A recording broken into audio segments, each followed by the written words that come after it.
कालरात्रि का श्राप एक भयावह रहस्य।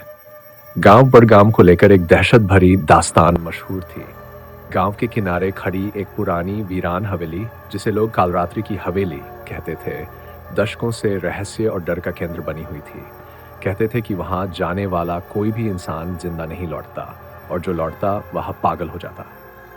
हवेली का नाम आते ही गांव वालों की जुबान बंद हो जाती, उनकी आंखों में अजीब सी दहशत उभर आती।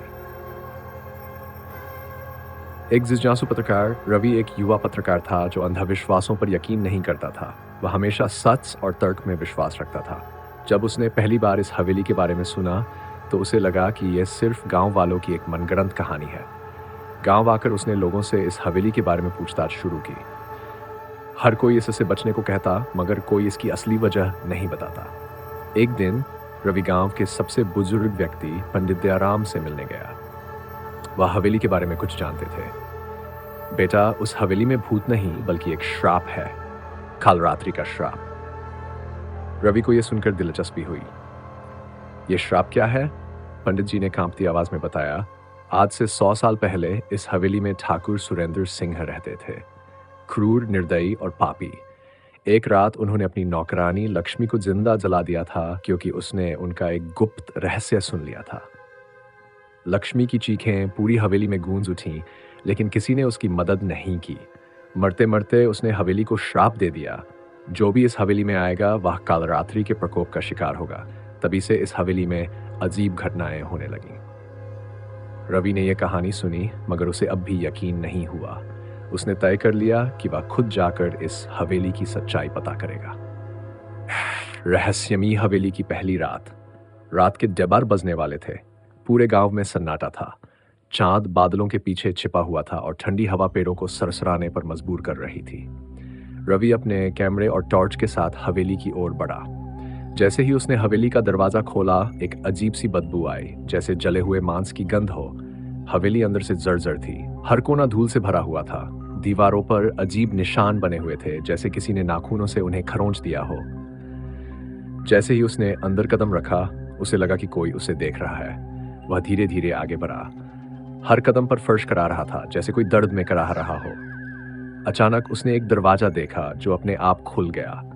रवि का दिल जोर जोर से धड़कने लगा, लेकिन उसने हिम्मत नहीं हारी और अंदर चला गया। कमरा एकदम अंधेरा था। उसने टॉर्च जलाकर चारों ओर देखा।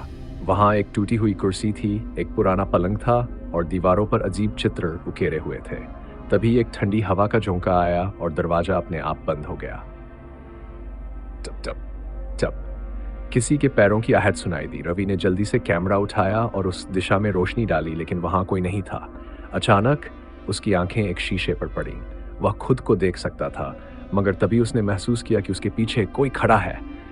वह तेजी से मुड़ा, लेकिन वहां कोई नहीं था। उसकी सांसें तेज हो गई। तभी कमरे की दीवार पर खून से लिखा एक वाक्य चमकने लगा, तू यहां नहीं होना चाहिए।